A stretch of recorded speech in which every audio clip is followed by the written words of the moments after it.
Rome did not collapse in a single night. It hollowed out over centuries while still looking immortal. The empire began as a republic that conquered outward with relentless discipline, ambition, and war.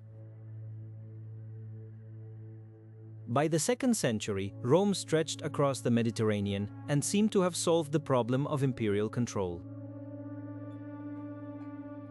Under Augustus and his successors, expansion hardened into an imperial system that seemed built to last forever.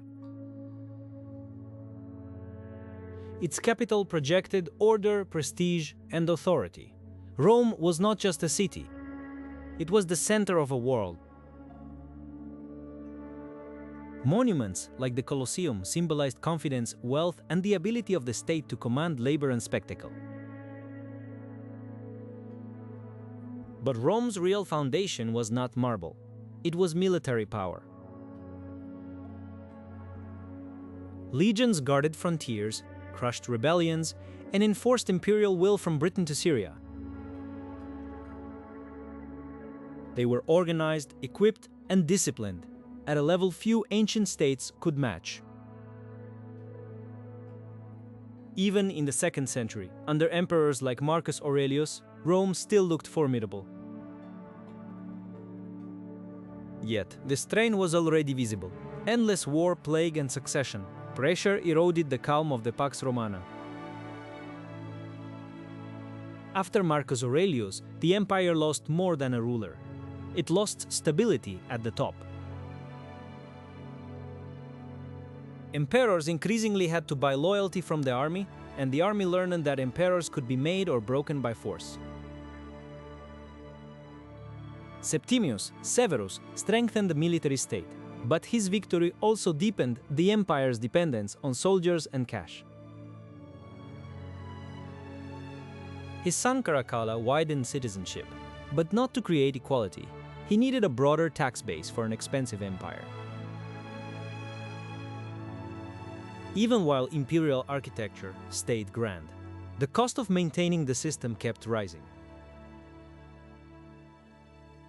Then came the 3rd century crisis, when the empire seemed to splinter under invasion, rebellion, and rapid-fire emperors. The throne became dangerously unstable.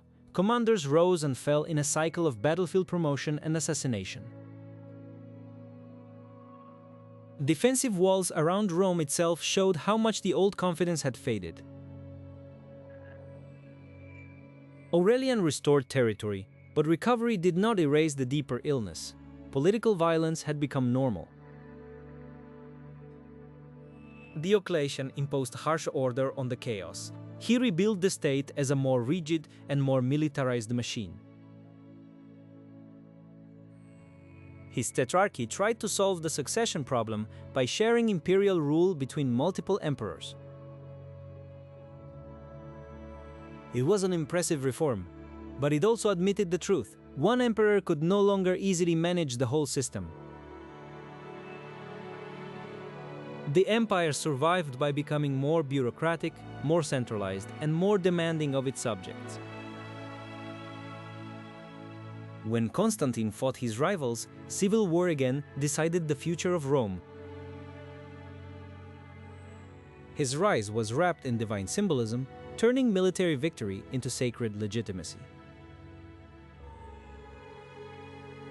The triumphal arch raised in his honor celebrated victory, but it also marked another internal struggle for supreme power. Constantine projected strength on a colossal scale, but image and reality were not always the same thing. He reunited the empire for a time and built a new model of Christian rulership. Most importantly, he shifted the empire's center of gravity eastward toward Constantinople. Religion also changed the imperial order. Christian power now stood closer to the throne than ever before. Imperial identity was being remade, even as old Roman structures still remained in place. Constantine's reign looked like a renewal, but it did not erase the structural weakness of the Western provinces.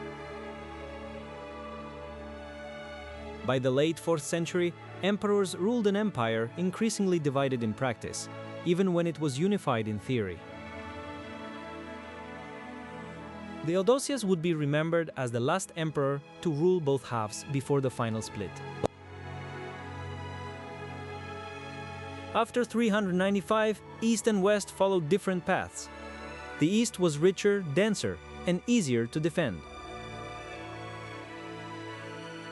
The West was poorer, more stretched, and more exposed. Provinces like Britain were increasingly difficult to hold. Military weakness became harder to hide, especially when whole peoples moved under pressure across Roman frontiers. At Adrianople in 378, a Roman field army was shattered, and Emperor Valens was killed. The shock was immense. Rome could still mint gold and command prestige, but prestige was no substitute for battlefield control. The Goths were not the only threat, but their pressure exposed how fragile the system had become. When Alaric's Visigoths sacked Rome in 410, the symbolic damage was almost as important as the material loss. Meanwhile, the Vandals built a kingdom in North Africa, cutting deeply into the Western Empire's resources.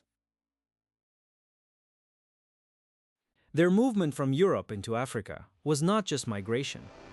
It was a transfer of power into Rome's former economic heartland. When Genseric's Vandals sacked Rome in 455, it confirmed that the West could no longer protect even its own capital.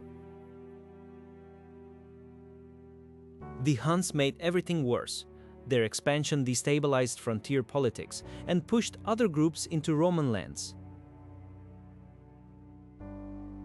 Under Attila, the threat became concentrated, mobile, and terrifyingly effective. The Western Empire survived Attila, but survival was not recovery. The state kept shrinking behind the facade of legitimacy.